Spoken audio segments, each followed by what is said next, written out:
ডাকসুর পর জাকসু নির্বাচন হলো এবং ডাকসুতে যতটুকু অনিয়ম নিয়ে অভিযোগ ছিল জাকসুতে সেটা বেশ অনেকটা বেড়ে গেছে। মানে নানা রকম অভিযোগ, এর মধ্যে এমনকি শেষ পর্যন্ত এমন অভিযোগও এসছে যেটার ভিত্তিতে ভোট গণনা ম্যানুয়ালি করা হচ্ছে। কারণ পেপার এবং মেশিন সাপ্লাই দিয়েছেন জামায়াতের কোনো একজন, মানে যেসব কোম্পানি সাপ্লাই সেটা জামায়াতের মালিকানাধীন কিছু। এর বাইরেও বহু বহু রকম অভিযোগ, আমি আর বিস্তারিততে যাচ্ছি না। এবং শেষ পর্যন্ত ছাত্রদল সমর্থিত যে প্যানেল তারা সেই নির্বাচন থেকে সরে গেছেন। মানে এই আলাপটা করা হচ্ছে যে তারা হেরে যাবেন বলে তারা এটা করেছেন। এখানে একটা কথা একটু আগেই বলে রাখা ভালো, সেটা নিয়ে আসলে কথা বলতে চাই যে সামনে জাতীয় নির্বাচনের নিয়ে আসলে এই নির্বাচনগুলো প্রশ্ন তৈরি করছে। যাই হোক, আমি যে কথাটা বলছিলাম যে ছাত্রদল হেরে যাবে বলে এরকম স্ট্যান্স নিয়েছে, আমি আসলে জানি না জাহাঙ্গীরনগরের ফলাফল কেমন হতে পারতো, ছাত্রদল কেমন করতো। ছাত্র শিবির হয়তো এখানেও ভালো করার কথা আছে, বা সামনের আরও দুটো ভার্সিটি আছে রাকসু বা চাকসু, ওগুলোতেও তারা হয়তো ভালো করবেন।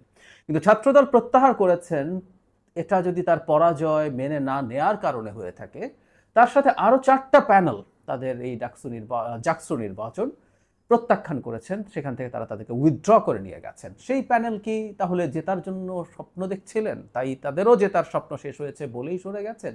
এই প্রশ্ন করা যায়। সুতরাং এককভাবে ছাত্রদল করা আর তার সাথে আরও 4টা প্যানেল প্রত্যাহার করা, মানে এটাকে আর এত সরলীকরণ করা যায় না।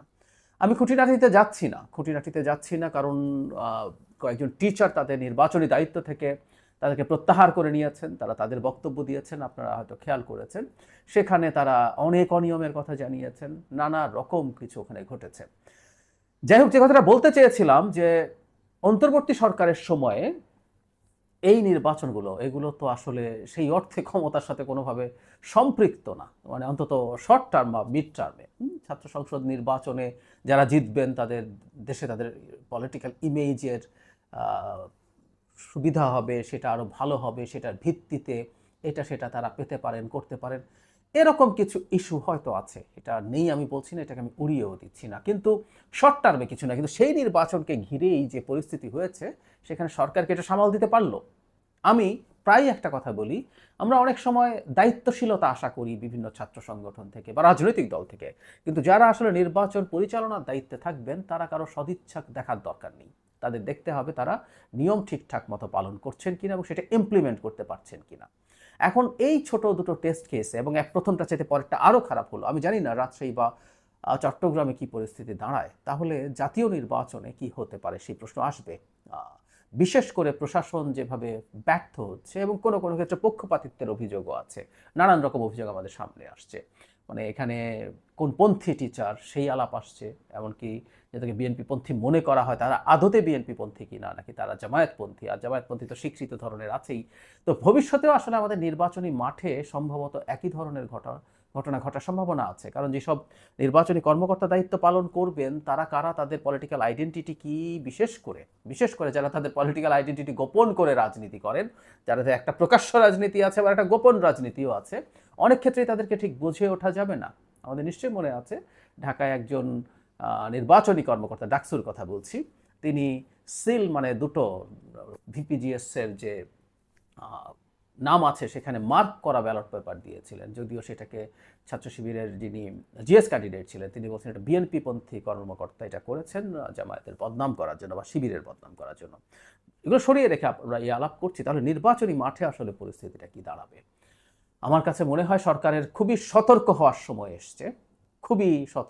এসছে, সামনের দুটো নির্বাচন যাতে এই ধরনের, মানে আমি ছাত্র সংসদ নির্বাচনের কথা বলছি, রাকসু এবং জাকসু, রাকসু এবং চাকসু, সেই ক্ষেত্রে যাতে অত্যন্ত সতর্ক থাকেন এবং টাফভাবে নির্বাচন পরিচালনা করেন যাতে এই ধরনের প্রশ্ন না ওঠে, এবং এখন থেকেই খুব গভীরভাবে, খুব সিরিয়াসলি জাতীয় নির্বাচনের জন্য প্রস্তুতি গ্রহণ করেন। মানে আমি প্রায়ই বলছি, সরকারও মনে করেন, এখন ডক্টর ইউনূস নিজেও বলছেন রিপিটেডলি, ফেব্রুয়ারিতে নির্বাচন না হলে আমরা একটা ডিজাস্টারের মধ্যে যাব। এবং এটা খুবই সঠিক কথা, তিনি এখন রিয়ালাইজ করছেন।